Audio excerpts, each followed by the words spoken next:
Hey, hey. All right, good afternoon, everyone. Happy Monday. Okay. Monday, Wednesday. See? That is how my week is going.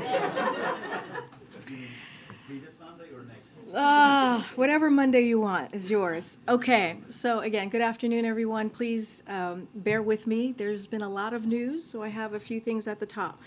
So with respect to the FAA system outage that occurred early this morning, the safety of Americans is the top priority of the President, the Department of Transportation, and the FAA.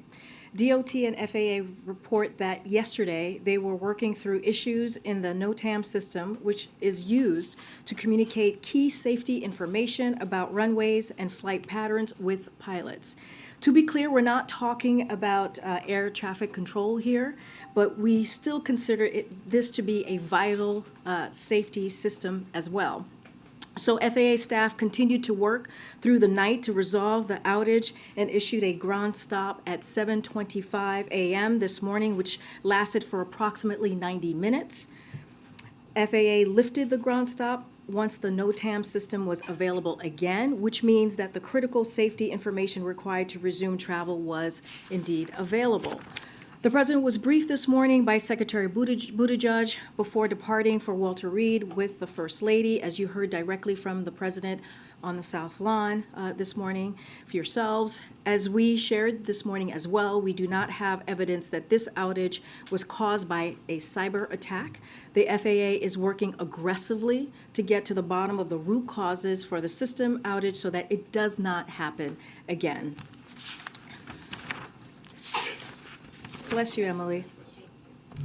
Okay, so yesterday the Department of Education proposed what would be the most affordable student loan repayment plan in history. The new plan, if implemented, will cut monthly loan payments in half for undergrad borrowers. It will mean borrowers making less than about $30,000 per year will not have to pay a dime on their student loans each month, and it will reduce the time it takes for low balance borrowers to get their student loan debt forgiven. The proposal delivers on the plan President Biden announced in August to provide millions of borrowers with more affordable monthly student loan payments, giving them additional breathing room to start a family, buy a car, and purchase a home.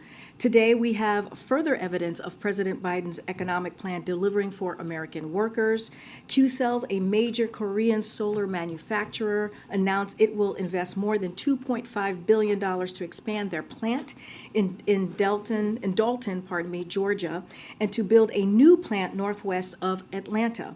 This investment will create 2,500 jobs in Georgia and represent the single largest investment in solar manufacturing in the United States.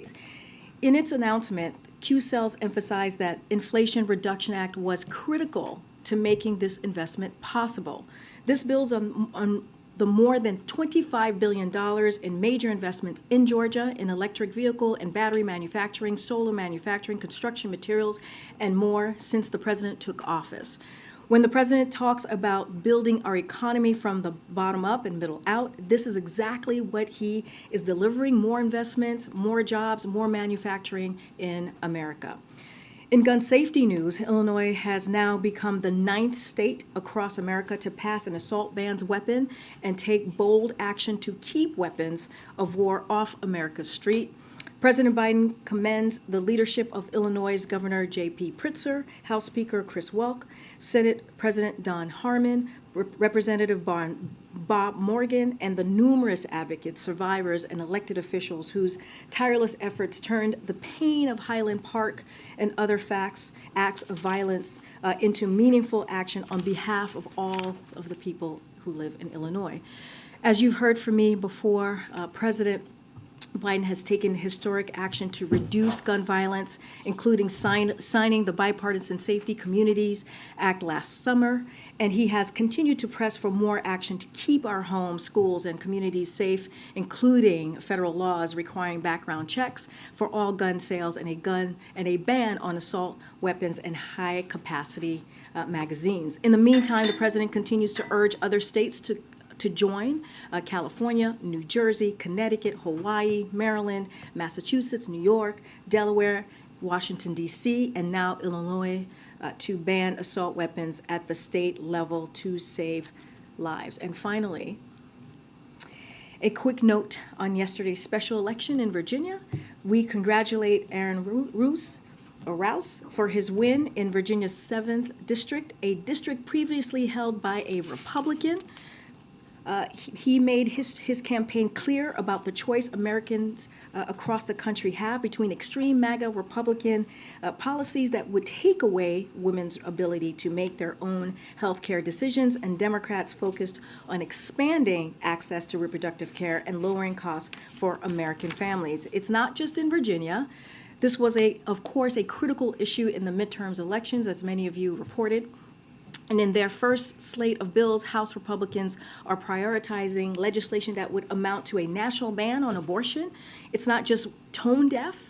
As Republican Congresswoman Nancy Mace said herself, it's extreme, out of touch with the beliefs of the majority of Americans around the country. The president knows that women's ability to make their own health care decision is non-negotiable, and we will continue to fight to make that case at the state and federal level.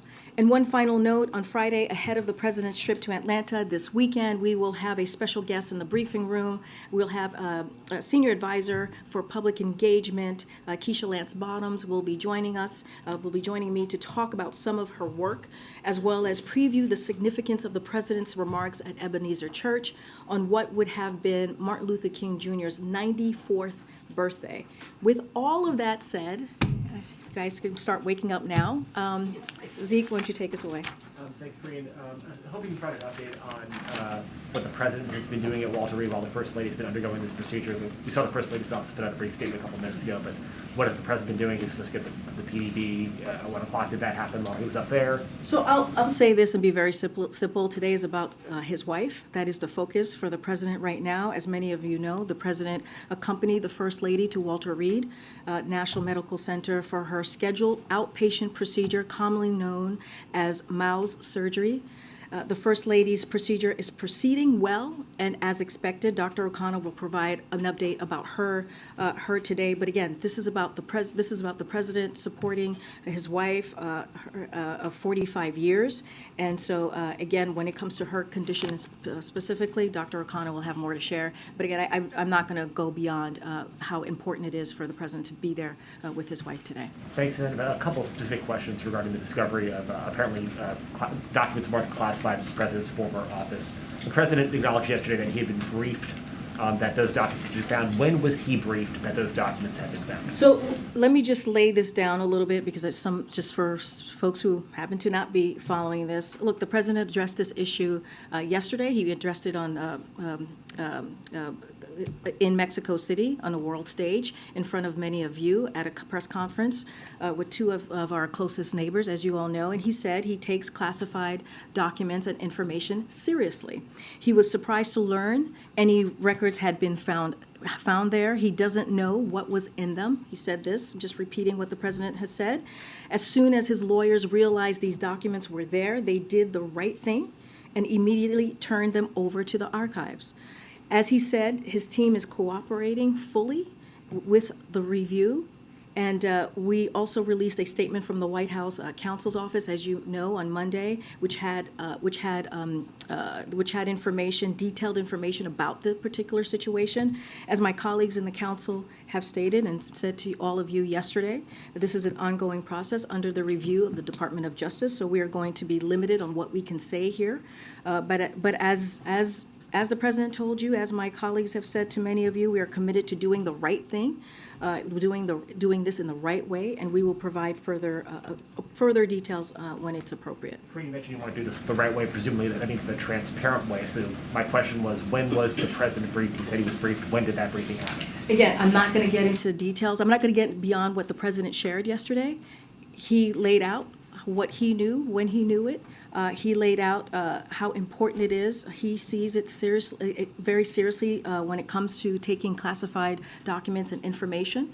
I'm just not going to, I know you all are going to have a lot of questions on this, but at this time I'm not going to go beyond what the President said yesterday. I'm not going to go beyond what my colleagues from the White House Counsel shared with many of you as well on Monday. And so I'm just going to leave it there. Want to be prudent here and make sure that it is that my colleagues really truly handle this issue. One more stab at this, because again, this is a lot of importance to people. The President mentioned the handling of classified information is important. These documents were discovered on November 2nd.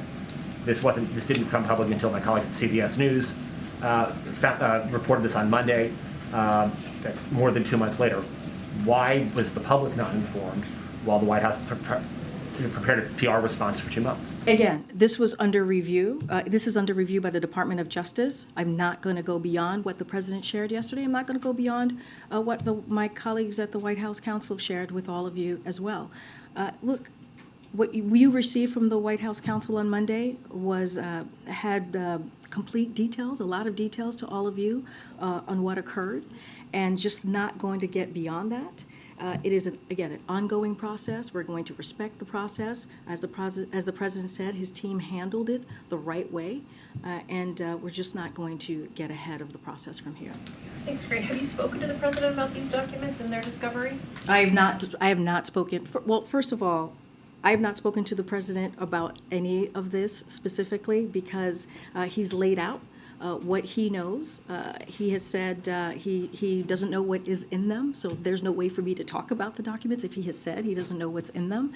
And we're just going to allow the process to continue. So for the sake of the American public who want these questions asked and answered, would the President characterize what happened here as a mistake? Would this White House characterize this as a mistake? What I'll say is this is an ongoing process. You heard from the President. He spoke about this in detail yesterday in front of, on a world stage, in front of many of you who were there, in front of many of your colleagues. He laid out what he knew. He said that he seriously, he takes this seriously when it comes to classified documents, when it comes to information that is classified. He was surprised to learn about the records had been there. And again, he believes that the lawyers did the right thing, and they immediately turned them over to the archives. And the President saying that he was surprised to learn about these documents, is he saying that he did not bring those documents to that office? I'm just not going to go beyond what the President said. Do we know who did bring those documents to the office? I'm not going to go beyond what the President said. But you're saying you want to be transparent and do things the right way. We're Yes, not going to get any more answers. and his team of lawyers did do that. They did the right thing by turning over the documents to the archives. That's what they did once they realized that they had them, that they were there. So it's not clear, Karine, how the documents got from the White House to this office? Steve, I appreciate the question. It's under review. I'm going to let the DOJ do their process. I'm just not going to get ahead of it. Back on the FAA outage, has cyber totally been ruled out? Right now, that is what I said. We do not, this has not been viewed as there's no evidence of a cyber attack at this point. The President has directed Department of Transportation to conduct a full investigation into the causes and provide regular updates. Again, this is incredibly important, a top priority, the safety of Americans who are flying every day. We want to make sure that they're safe. This is a top priority for the President, a top priority for the Department of Transportation, and certainly FAA. And so we want to make sure that we get to the root causes so this does not happen again. Lastly, on the First Lady, when was this lesion discovered? I'm not going to get ahead of what Dr. O'Connor is going to share later today. I stated that the procedure is going well. I'm just going to leave it there and let her doctors speak to it. On the documents case, again, you've laid out that the President's lawyers and the special counsel are dealing with the legal side of this. You've now laid out that you have not had a conversation with the President about this. But this was reported Monday. It happened in November. Are you aware of any conversation in the West Wing among others, people other than the President, about disclosing this once it was discovered? What I can say is I was asked by your colleague if we talked about the documents themselves. the president said he does not know what was in them, Okay. right? Set But that but also just wanted to clear that up. I understand you guys are going to have a lot of questions on this. I get that. I know you guys are going to have a lot of questions on process and specifics. And what I can tell you is that I'm not going to go beyond what the president laid out. I'm not going to go beyond what my White House counsel colleagues have stated. I would refer you to them for any other specifics or additional information. I want to be prudent here. I want to make sure that You're we not do gonna this in answer the appropriate questions, way. But we're going to ask them because that's our job. I understand, So and my job is to answer your so here we questions. go. So here we go. One of the Let's reasons go. we asked this is because on like day 2 of this administration, when he swore all of you in, the president said, quote, "I'm going to make mistakes. When I make them, I'll acknowledge them, and I'll tell you, and I'll need your help to help me correct them." So you're the one here Yeah, and talking I- to us about this. That's why we're asking you. So let's just remember that. When Ed, he was asked yesterday- Ed, we don't need to have this. We work very well together. We do. We don't need to have this kind of confrontation. Ask your question, and I will answer them the best that I can. Part of the reason we're laying that out is because you're laying out your part of the job. I We're laying know, out our part of the job. I know, which but is I'm to just ask the saying that we question. don't need to know have there are people who contention. will be We don't need to be watching contentious when- with me here, Ed. The president was asked yesterday, but did not answer this part of the question. Why didn't he or someone in the White House inform the American people when these documents were discovered on November 2nd? Did it have anything to do, because people are asking this part of it, did it have anything to do with the fact that the election was just a few days away? Again, Ed, this is under review by the Department of Justice. It is literally under review right now. As I am talking to you, it is under review. So I'm not going to get beyond the process. I'm not going to get beyond what the president said. Look, the White House counsel, my colleagues in the White House counsel, laid out a very detailed information about what this particular issue on Monday. You all have that. I'm just not going to get beyond that. The Department of Justice is independent, as you know. They're doing a review, and I want to be prudent here. And it would be But more there was appropriate. nothing It would stopping be you- more appropriate for my colleagues in the White House counsel's office to address this. Then we welcome them to the briefing room, and we hope they can come soon to discuss this. But there's another thing. There was nothing stopping the President of the United States from disclosing the discovery of these classified documents in his former office before it was under Justice Department review. What I So can why tell didn't he you, disclose what it? I can tell you right now is what the president share with you what the president said to all of you, right? Which is he was surprised by this. He definitely, truly respects the process here. And also when it comes to classified, he takes classified documents very seriously. And again, I'm going to leave you to the information that the president provided to all of you, and also just yesterday, in front of many of you or your colleagues, and also what my White House counsel colleagues shared on Intentions of Monday. this, the leaders of the Senate Intelligence Committee today, like they did after the raid at Mar-a-Lago, have asked that the Director of National Intelligence conduct a national security assessment of this apparent discovery of classified information. Has the president asked for one, or are you aware of the ODNI? I would refer you to Department of Justice here. This is, again, Department this of is, Justice doesn't handle national security. I would refer you to Department of Justice on this particular issue that's being reviewed currently. On whether the Office of Director of I National would- Intelligence is I would- conducting a national security When it assessment? comes to the review that we are currently speaking of right now, of these classified documents, I would refer you to Department of Justice. Go ahead. Apart from those classified documents, the president did say that he was unaware of records being brought to that specific office. So aside from those, has he asked his lawyers, has he looked into whether any other documents have been taken to any other office that he has, whether in Wilmington or Rehoboth? Has there been any kind of like audit that's been done of where there may be others that he doesn't know about? I'm just not going to speak to this. I'm going to let the process continue. It's an ongoing process, and so I'm just not going to speak to this from here. It is more prudent and more appropriate for my colleagues at the White House Counsel. On another note, you were touting the Q-Cells announcement and the Inflation Reduction Act. I just want to ask, though, Governor Kemp in Georgia is also, touting the deal and taking credit for it. Did the administration work with the Republican governor to get this project off the ground? How much help was he in this process? I don't have any specifics to share on our conversations with the governor. of Georgia, but what I can share with you is what we have said many times is how important the Inflation Reduction Act is here. And we see this. We see this in many of the announcements that we've seen clearly across the country when it comes to making sure that we're lowering costs for Americans, making sure that we're bringing manufacturing jobs back home. And this is part of, more broadly, the president's economic policy.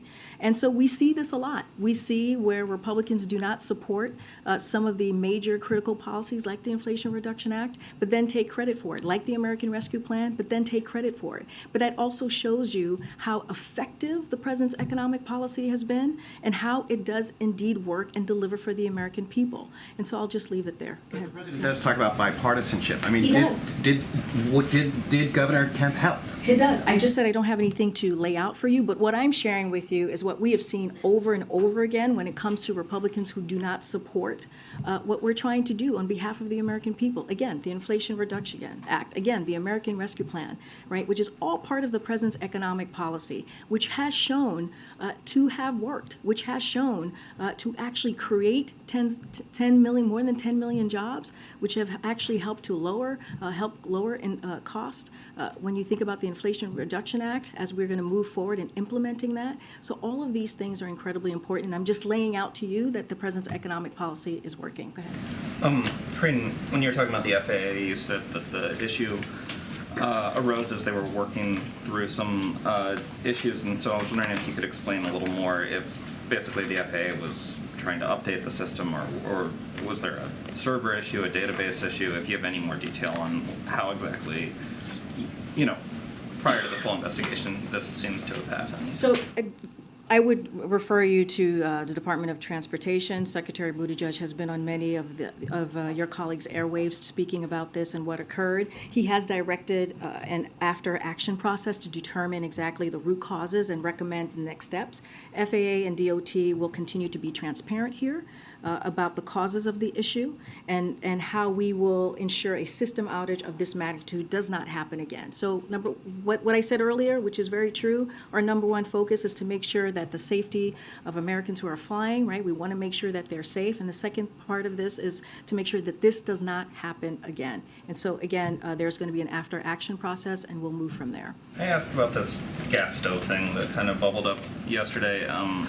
Does the White House think gas stoves are safe? And I know that the Consumer Product Safety Commission said today that they're not looking to ban gas stoves, but I'm wondering, was there communication between the White House? So as far as the safety piece of it, it's not something for us to answer from here. I would refer you to the Consumer Product Safety Commission.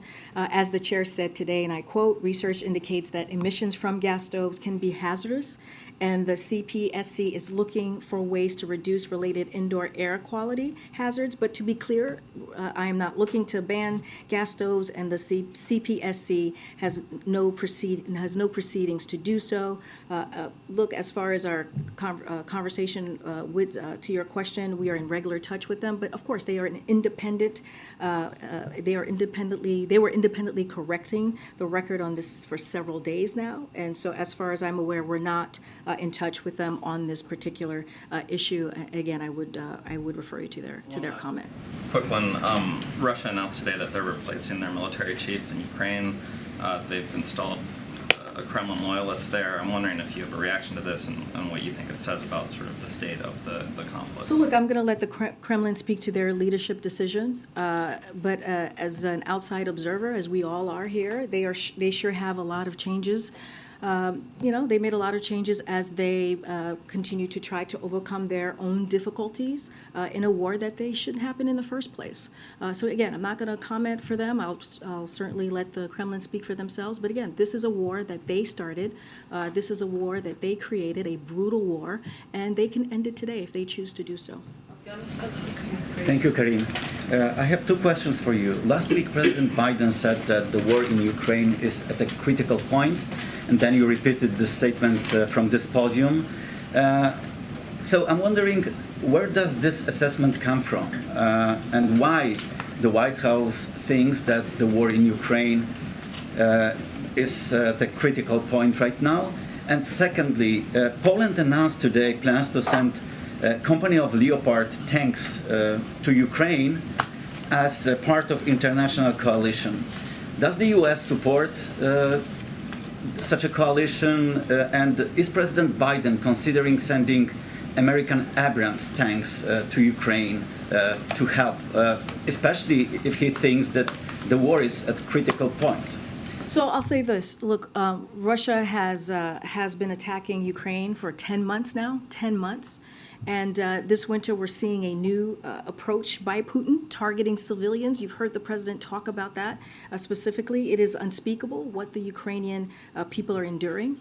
And they are bravely fighting back. I'll say this to your second question. The president has made clear to President Zelensky, as you know, he was here very recently. You saw them stand side by side, and you heard the president talk about the commitment that he has for the Ukrainian people, and that the U.S. will continue to have their back, stand with Ukraine as long as it takes. And we've been very clear and consistent on that. We are moving fast and delivering to support Ukraine with the tools it needs to win this war.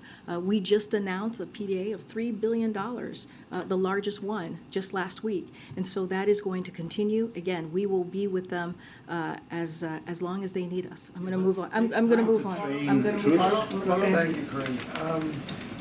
Do you have a reaction to Moderna potentially increasing the price of its COVID vaccine by 400%? I don't have a response to that. I would have to check in with the team. This is the first I'm hearing about this. And separately, do you have a reaction to Governor DeSantis a couple days ago claiming to activate the National Guard the Florida National Guard in response to the Cuba migration surge? So we have known for some time now, right? We have seen Governor DeSantis do political stunts. That is how he perceives to fix this issue from Florida, right? And he takes, we're talking about people who are coming from countries who are dealing with political strife, who are dealing with issues where they're trying to find asylum, and he treats them like pawns. And so we have called that out over and over again, and we will continue to do that.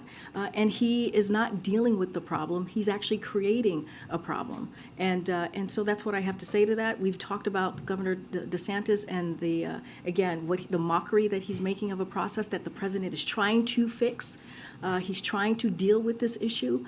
He has made, when you think about immigration reform, a priority by putting forward a piece of legislation on the first day of his administration. And what he's going to continue to call on is for Congress, Republicans, to actually take action and really deal with this crisis, this issue. Okay. Karine, a couple of questions. One, is there a log showing how many times the president has been to that office during, his vice president, when he was vice president, etc.? Is there a log showing the times that he traveled there? Traveled where? To that office. Yes, the Biden-Pence. Yes. You mean since he's been vice president? No. Oh, since he left as vice president? Yes. I do not know of such a log. Nothing. Look, I'm not sure. You're just trying to see how many times he's gone to the Penn Biden Center or office. I don't have anything to share about how he's. I mean, at least for the last 2 years, right? You guys have been very aware of where he goes, right? Because he has a protective pool that travels with him at all times. So I can only speak to the last 2 years. When he was a citizen, right? After becoming vice president, I cannot speak to his movements there, where he's been, or how many times he was there. As you know, he worked at University of Pennsylvania, so clearly he was there often. But as president, you guys are very much aware of his movements and where he goes and the trips that he takes, because he is indeed president of the United States. So I can't speak to after that or before that. You spoke of the legal aspect of it. There is also a political aspect to this as well. There are some Republicans who are grabbing onto this cloud of documents that have been reported. What do you believe will happen? How will the work for the American public go forth with Republicans already talking about investigations? Already, Marjorie Taylor has been screaming impeachment for the longest, and now with this, she's saying impeachment. How does the work of the American public move forward as now documents are reported that were in an office connected to Joe Biden. Again, I'm going to sound like a broken record, but the more prudent thing to do is to make sure that my colleagues are dealing with this, my colleagues in the White House counsel office, and I want to respect the process. This is an ongoing process, as you all know, that is being reviewed by the Department of Justice, and I'm just not going to speak beyond that. I know you're talking about the politics. Not just the legal, but I'm talking about the politics. I understand. I'm just not going, there is an ongoing process that is being reviewed by the Department of Justice. I'm just not going to speak beyond that. And lastly, the Atlanta trip. Can you talk about what this moment, with this year being the 60th anniversary of the March on Washington, what does this King holiday mean to this president? This holiday, as every holiday, when we talk about the legacy of Dr. Martin Luther King, when we remember him on his birthday, has always been a critical moment for this president. You heard him talk about the reasons why he decided to run. A lot of it had to do with civil rights. And he has an administration that makes sure that no one is forgotten, that that he has an administration that represents the country, one of the most diverse administration in modern history, and that also shows a commitment to how he believes to Dr. Martin Luther King Jr.'s legacy as well, and making sure that we walk in that legacy every day. I don't want to get ahead. He's going to be speaking, as you know, at Ebenezer Church in a couple of days, and he wanted to make sure that he recognized that day by going there and talking about the legacy of Dr. Martin Luther King, what he meant, not just to the Black community, but to every community just across the country, to Americans. Karine, thank you so much. President Biden campaigned on a promise to stay true to the spirit of transparency. Why then, how is it possible that the White House did not reveal the presence of these documents prior to the election when they were found? Again, the president spoke to this personally yesterday. You heard him at the press conference. He laid out what he knew, and he talked about how important and how he sees this as a serious matter when it comes to classified documents and information. He talked about about how he was surprised to learn about the records that had been found there, and he laid out his process and his thoughts. I'm just not going to go beyond that. Again, we released information that was very transparent, meaning the information that you all got received from the White House counsel's office. And I know you all are going to have a lot of questions. I get that and I understand that, but I'm not going to go beyond the process that's currently happening at the DOJ. Does it undercut the president's promise of transparency that these documents were not revealed for several months after the White House discovered them? But look, so when his lawyers realized that these documents were there, they turned them over to the archives. They did the right thing. They turned them over. All I can say is what the president said yesterday. I would refer to his comments. But they did the right thing by, once they learned of them, they turned it over. They turned it over to the archives. About it, Karine. Again, that's the question. I understand the question, but there is an ongoing process. It's being reviewed by the Department of Justice. Just when it is appropriate for us to say more, we will. Otherwise, I would refer you to the White House counsel's office. I do want to be very clear about something you said, make sure I understand you.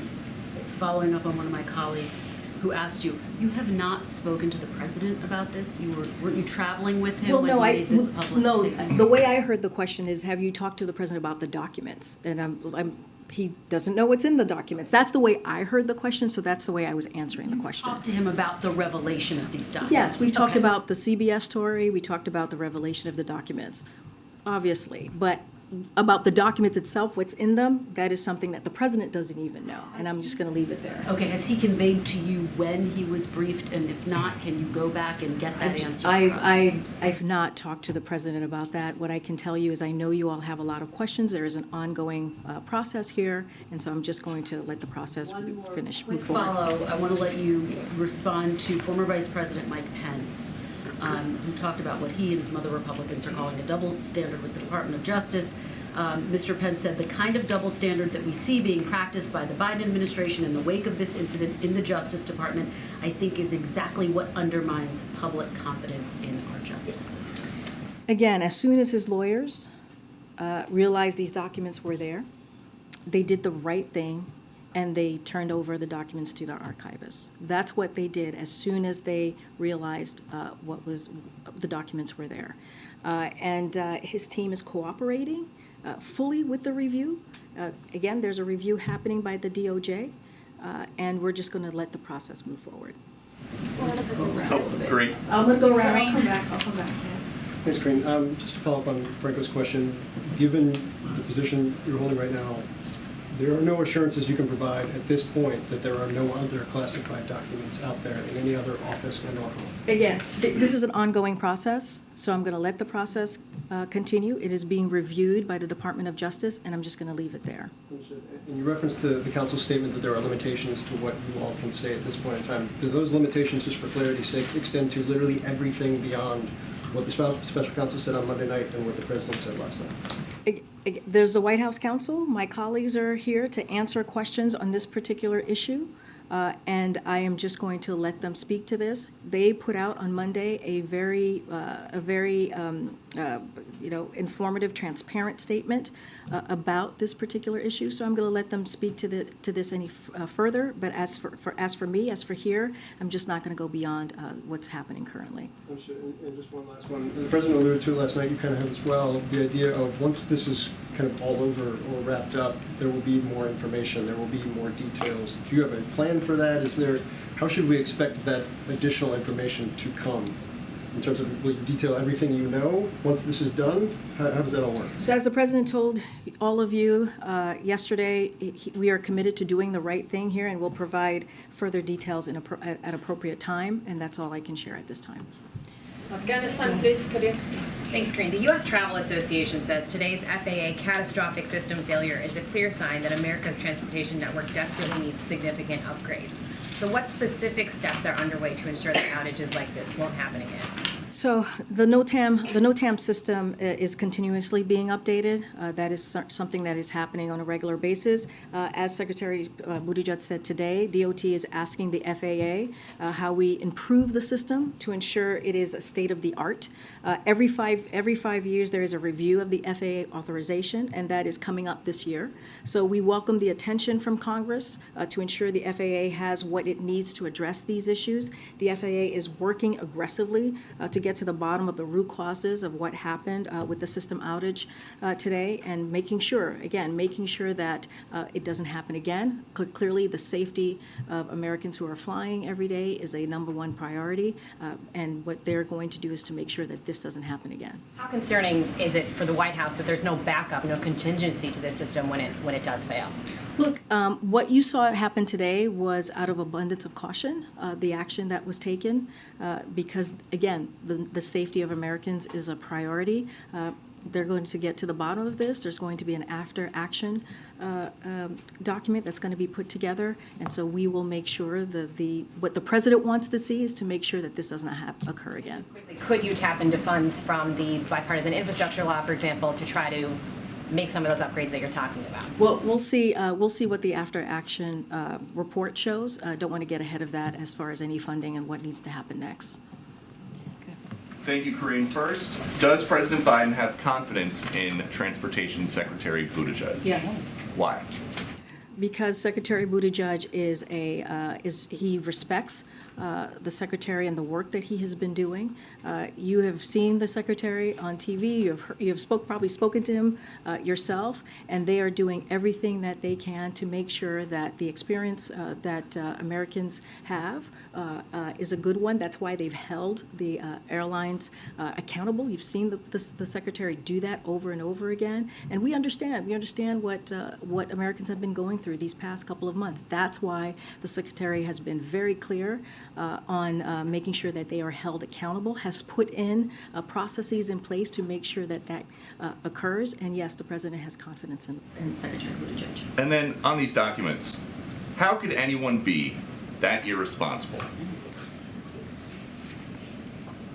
Isn't that what this president says about mishandling classified documents? The president spoke to this personally. He spoke to this personally, and he believes that classified documents and information should be taken seriously. He takes them seriously, and he was surprised to learn by any records had been. I disagree.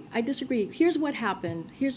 Once Then why his. is there a Justice Department? Well, let me explain to you the process. Here's what happened when his lawyers found out that the documents were there. They immediately turned them over to their archives. But they were But there they in the first place. I immediately understand turned them that over they- to the you say they archives. did the right thing I'm not when they gonna figured I'm it not out. gonna go into specifics, but what I am reiterating to you is what you heard from the president yourself, Peter, which is how he saw the process and how he respects and truly respects and takes this very seriously, and when he knew, and how surprised he was by it, and the actions that the right actions that the lawyers took. Again, this is under investigation, is under review by the Department of Justice, and we're going to let that process continue. How can President Biden be trusted moving forward with America's secrets? Because his lawyers, his team did the right thing. But he had a closet with His classified lawyers information in did it the that right. they found. How did it get there? Again, Did the he lawyers did. do He the was right thing? surprised that the records were there. He spoke to this That they were personally. there?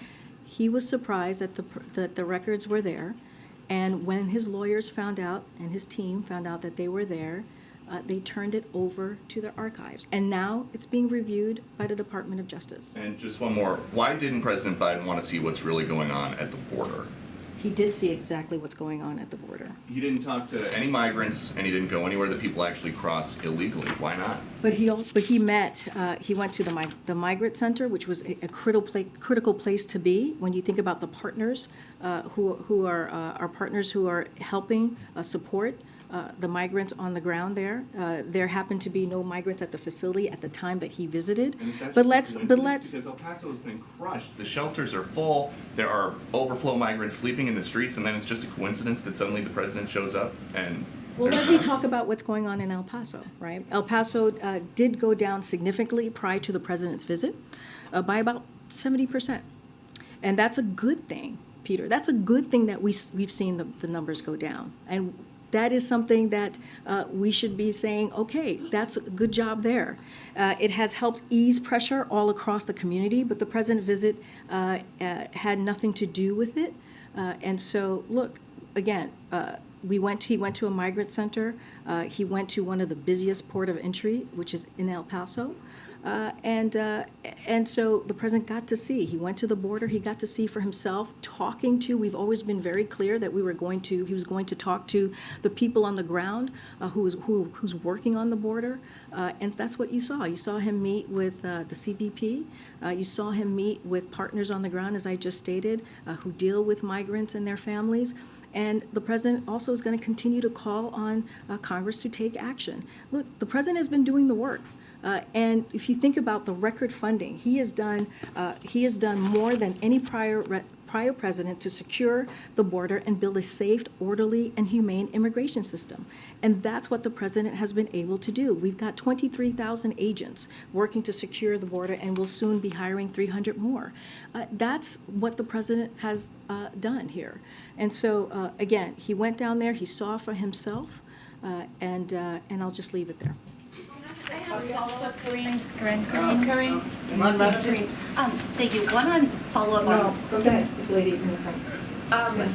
Was there any discussion of President Biden getting a physical while he was at Walter Reed this morning, or could you provide any update on when that might happen next? Again, this is about his wife today. He wanted to be there to support her. I don't have anything else to share besides the fact that they've been married for 45 years, and he wanted to be there with Dr. Biden during this time. And then I just have one quick question on Brazil. Has there been any discussion in the administration about if there were to be an extradition request from Brazil for Bolsonaro for the events that happened this week? So I don't have an update for you on this. I'm not aware of an official request for information or extradition from the Brazilian government. Though, of course, if we were to receive one, we treat it seriously and examine it carefully, as we generally do for such requests. Just not aware of one at this time. Thank you. A follow-up on the gas stoves and just a quick one on the president's op-ed today on social media. On the gas stoves question, Senate Democrats are calling for more regulations on gas stoves because they contribute to indoor air pollution. Is the president worried about the climate impact of a gas stove? So look, again, when it comes to the question about safety or the effect of gas stove, that is not something that we can speak to here at the White House. So I would refer you to the Consumer Product Safety Commission. The president does not support banning gas stoves, and the Consumer Product Safety Commission, which is independent, is not banning gas stoves. So just want to be very clear on that. And so again, that's not something that we can make from here about the safety of a gas stove. That's not something that the White House can provide. On the president's op-ed in the Wall Street Journal about social media, he talked about reforming Section 230, but the bottom line, does the president think that social media companies should be legally responsible for what goes on their platforms? So look, holding big technology, big tech accountable has been a priority for this president since the day he took office. In July of 2021, his competition executive order explicitly called for enforcing antitrust laws to meet the challenges posed by new industries and technologies, including the rise of the dominant internet platforms and addressing the surveillance of users.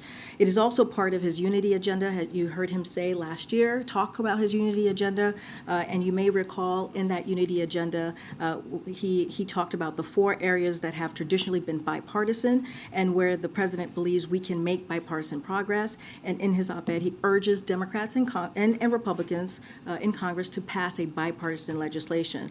Look, the president, again, outlined the same policy positions in this op-ed today that you heard from him in the State of the Union last year. He said it's time to strengthen privacy protections, ban targeted advertising to children, demand tech companies stop collecting personal data on our children, and also you may remember that one of the president's guests, the First Lady's guest at the State of the Union was Frances Haugen, the Facebook whistleblower. So this is an issue that the president's going to continue to focus on, and is incredibly important to him. And so as the new Congress starts, he's going to continue to reiterate a bipartisanship there.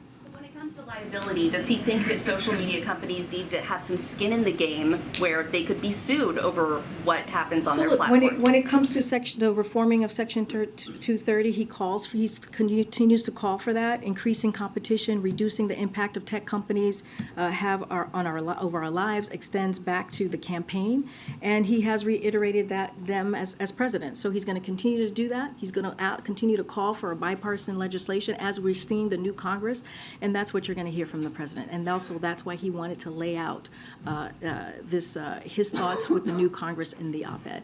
Okay. Thank you, Karine. Can I get your reaction on the new House Select Committee on China? Does the administration plan to work with them? Do you believe they will be helpful in achieving your goals in strategic competition with Beijing? And are you concerned about the potential for anti-Asian hate? So look, under President Biden, we are more prepared to outcompete China, protect our national security, and advance a free and open Indo-Pacific than ever before.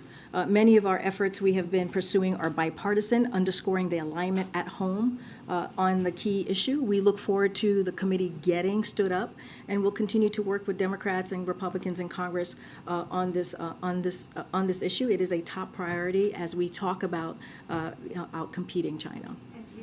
Just on the last part, are you concerned about the potential of the committee perpetuating any kind of anti-Asian hate? Look, that is something that we will always call out against. That's something that you've heard from the president and you've heard from this administration, calling out any anti-Asian hate. That is not who we should be or who we are. And so, again, that is a commitment that he has to the Asian community. One more Japan, please, Karine. Ahead of the Prime Minister's visit, can you share the goals of this visit, particularly in terms of, in the context of countering China and holding Russia accountable on its invasion of Ukraine? If you can be specific about what this visit particularly means in the U.S.-Japan strategic relations. So let me just more broadly, the two leaders are going to have an extensive and in-depth conversation over the last year at the East Asia Summit in Cambodia. So they're going to continue that conversation, continue that relationship, and the bilateral visit and Quad Summit in Tokyo as well. So they have had many extensive conversation. The Prime Minister will arrive at the White House after consulting closely closely with us and regional partners on the release of Japan's new national security strategy and commitment to boosting its defense depend on to 2% of GDP, including to invest in new defense capabilities. These unprecedented moves will strengthen deterrence in the region in order to advance peace and stability in the Indo-Pacific and globally. As you asked me about China, this meeting also comes as Japan continues to be a critical partner for the United States and Europe in holding Russia accountable for its brutal war against Ukraine. The meeting between the President and the Prime Minister will highlight the pivotal moment we are in for the U.S.-Japan alliance and underscore how President Biden's focus on investing alliances and partnership, including Japan, is bearing fruit. And you will hear more about this meeting when we'll get a readout on Friday. So, go ahead, Kristen. Yes, going back to transportation, TSA plans to roll out facial recognition technology at its airports nationwide, but critics have raised concerns about the racial inaccuracies, especially for Asians and African Americans, when it comes to this technology. What is the White House's response to this racial disparities, and what kind of oversight can be provided to ensure that there isn't this inherent bias in this technology? So the TSA continuously evaluates and improves upon technology and process to better protect the traveling public and ensure that screening is conducted in a manner that respects the dignity of each individual. That is clearly a priority. DHS is working with NIST to assess the performance of face recognition technology and reduce demographic differentials, particularly as it relates to race and gender. And so that's what they're going to continue to do, is evaluate and improve. Can I ask a question? 40 people in Afghanistan today. Can you respond that? Can I just ask if you have any information about why the president's personal attorneys were at the Penn Biden Center in the first place? Were they looking for something specific? Was there something specific they were doing going through these documents? It just seems like to send, if it was just routine moving stuff, to send a personal attorney to do that. I would refer you to the White House counsel's very extensive kind of information on Monday that they provided. So I refer you to that. Karine, thanks so much. On the ground stop this morning, it's just such an unusual procedure. I'm wondering if you can go through in any more detail when the president was told that this might happen, and was he involved in that decision or that conversation before it was issued, or did he learn afterwards? If you just could provide a little more detail about how that process worked. So when it comes to the ground stop, that's something that the FAA, a decision that they made, an order that they made. So I'll send you to them. As far as the president, FAA worked on this issue, as I mentioned, as you've heard from Secretary Pete throughout the night, and briefed Secretary Buttigieg early this morning. And then in turn, the Secretary then briefed the president, and he spoke to you all directly shortly after. And so that has been the process on how the president was briefed. The president knew before this ground stop, or if he was told immediately afterward? He was told before. And then sort of looking back to the summit, that there were not major announcements on the border or fentanyl, and I'm wondering, what we should take that to mean in terms of the success of the summit. So as it relates to migration, irregular migration, obviously that was a key topic of discussion, as all of you know. President Biden discussed ways our countries can continue to work together and to address irregular migration. So that conversation certainly happened extensively. He discussed the recent announcement of additional enforcement actions coupled with expanded pathways for Cubans, Haitians, Nicaraguans, and Venezuelans.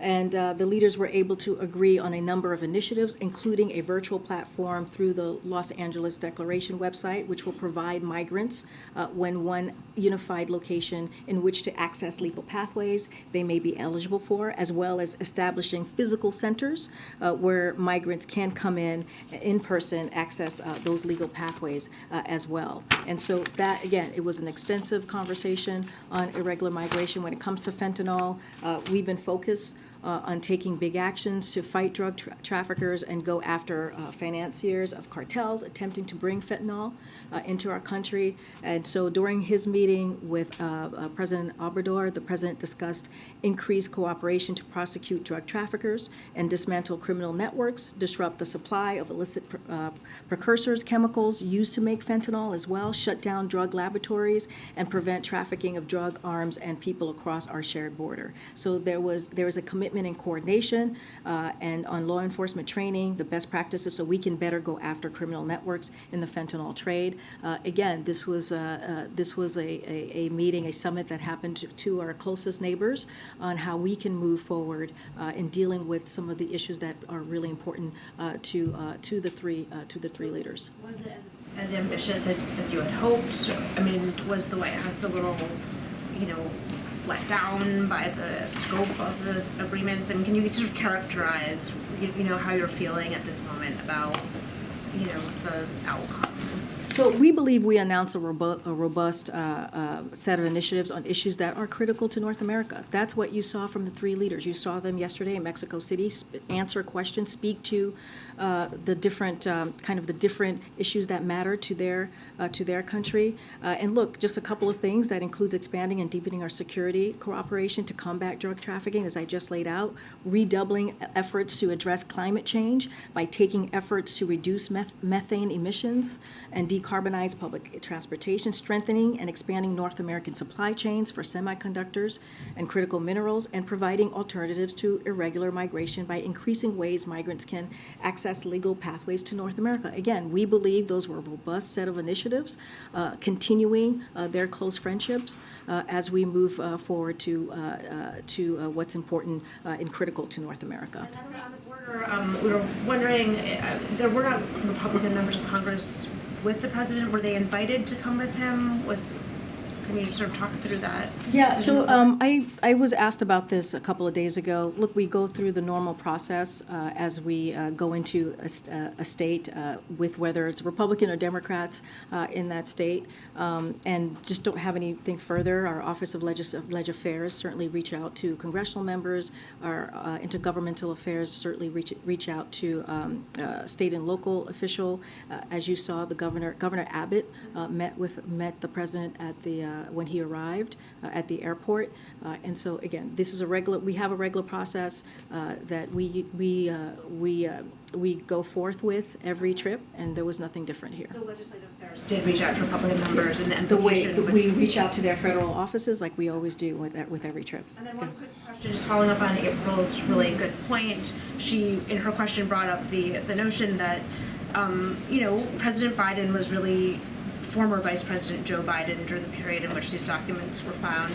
And can you tell us how many other offices there may have been? I realize that you can't say whether they're being searched or whether there is any sort of look for documents, but how big is the scope of additional offices where at that point former Vice President was doing work?